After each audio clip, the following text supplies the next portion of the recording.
Prometheus ছিলেন একজন Titan, অর্থাৎ দেবতাদের আগের প্রজন্মের সত্তা, যিনি অন্য সবার থেকে আলাদা ছিলেন। মানুষের প্রতি তার গভীর সহানুভূতি ছিল। যখন দেবতারা আগুনকে নিজেদের ক্ষমতা এবং আধিপত্যের প্রতীক হিসাবে মানুষের থেকে দূরে রেখেছিলেন, তখন প্রমিথিউস দেবতাদের আদেশ অমান্য করে মানুষদের জন্য আগুন চুরি করে এনেছিলেন। এই আগুনই মানুষকে অন্ধকার থেকে আলোতে নিয়ে আসে, রান্না, উষ্ণতা, সুরক্ষা আর জ্ঞানের প্রথম দরজা খুলে দেয়। কিন্তু প্রমিথিউসের এই অবাধ্যতায় আকাশের দেবতা জিউস প্রচণ্ড ক্রুদ্ধ হন। শাস্তি হিসাবে তিনি প্রমিথিউসকে একটা নির্জন পাহাড়ে শিকল বেঁধে রাখেন, যেখানে প্রতিদিনই একটা বিশাল ঈগল এসে তার যকৃৎ চিরে খেত, আর প্রতি রাতে তা আবার নতুন করে গজিয়ে উঠত। এই অন্তহীন যন্ত্রণা চলতে থাকে যুগের পর যুগ, যতক্ষণ পর্যন্ত বীর হেরাক্লিস বা হারকিউলিস একদিন সেখানে এসে তাকে মুক্ত করেন। প্রমিথিউসের কাহিনী কেবল দেবতাদের অবাধ্যতার গল্প নয়, এটি মানব সভ্যতার জন্মকথা, আগুন, জ্ঞান, বিজ্ঞান এবং প্রযুক্তির প্রতীক।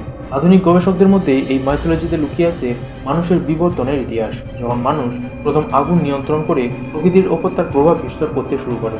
প্রমিথিউস তাই শুধু একজন শাস্তিপ্রাপ্ত টাইটান নন, তিনি মানবতার প্রথম বিপ্লবী, যিনি দেখিয়ে দিয়েছিলেন অন্ধকার ভেদ করে আলো জ্বালাতে গেলে ত্যাগ আর যন্ত্রণা স্বীকার করতেই হয়।